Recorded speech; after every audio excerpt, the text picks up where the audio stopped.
نیچے سے اوپر کی طرف لے جا کر کے پھیلایا جاتا ہے اور ایک موقع سے جو ہے وہ اوپر ہی ہوتا ہے وہیں پہ پھیلایا جاتا ہے۔ میرے عزیزوں، میرے پیاروں، ہمارا جب آئین تیار ہوا تو اس آئین کے اندر ہمیں اس ملک میں رہنے کے لیے ہر طرح کی آزادی دی گئی تھی۔ ہمارا آئین ہمیں یہ کہتا ہے، ہمیں یہ بتلاتا ہے کہ اس ملک میں رہنے والے ہر شخص کو یہ حق حاصل ہے کہ وہ کھلی آزادی کے ساتھ اپنے مذہب پر عمل کر سکے، اپنی تنظیم چلا سکے، اپنی تحریکیں چلا سکے، اپنی رائے کا اظہار کر سکے، اپنے خیال کو، اپنے مادی ضمیر کو لوگوں کے سامنے ادا بھی کر سکے، جہاں چاہے وہاں جائے، کمائے اور زندگی کی صبح و شام کرے۔ ہر طرح کے اختیارات اس آئین کے اندر ہمیں دیے ہیں۔ آج کا یہ جو دن ہے، یہ دن ہمیں یہ بھی پیغام دیتا ہے کہ ہم سب بحیثیت طالب علم کے ہندوستان کے آئین کو پڑھیں،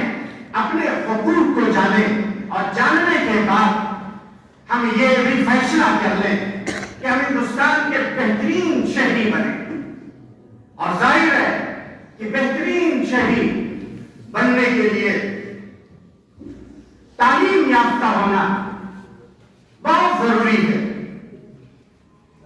اور ہم سب کے سب یہاں پر اکٹھا ہیں بحیثیت طالب علم کے، اس لیے ہم کو یکسو ہو کر کے اپنے مشن میں لگنا ہے۔ خوب تعلیم کا جو حق ہے خوب اچھی طریقے سے اس کو ہمیں ادا کرنا ہے۔ ایک بہترین تعلیم یافتہ شخص بن کر کے ہم اپنے حق کو جانیں بھی، اور جو ہمارے دیش کا ہمارے اوپر حق ہے اس حق کو بھی جانیں، اور اس دیش کی تعمیر میں، اس دیش کی ترقی میں بھرپور حصہ لیں۔ جہاں تک ہو سکے، جس طریقے سے بھی ہو سکے، ہم یہ عہد کریں اور یہ عزم کریں کہ ہم اس دیش کے بہترین شہری بنیں گے، اور بہترین شہری بن کر کے ہم سے جہاں تک ہو سکے گا اپنے اس دیش کی، اپنے اس ملک کی تعمیر میں، ترقی میں ہم بڑھ چڑھ کر کے حصہ لیں گے۔ اگر ہم یہ کر رہے ہیں تو یقیناً ہم ایک بہترین شہری ہیں، اور ہمیں جو ہے ہندوستانی ہونے پر اپنے فخر ہوگا۔ جب ہم بہترین بنیں گے تو یقیناً ہمارا دیش ترقی کرے گا، جب ہمارا دیش ترقی کرے گا تو ہم ترقی کریں گے، اور پھر ساری دنیا کے اندر ہمارا ذکر ہوگا، ہمارے دیش کا ذکر ہوگا۔ ہم یہ پیغام لے کر کے چلیں کہ ہم اپنی نیک نامی کا ذریعہ بنے، اور اپنے دیش کی نیک نامی کا ذریعہ اور سبب بنے۔ اللہ تبارک تعالی ہم کو اور آپ کو کہنے اور سننے سے زیادہ عمل کی توفیق عطا فرمائے۔ وآخر دعوانا الحمد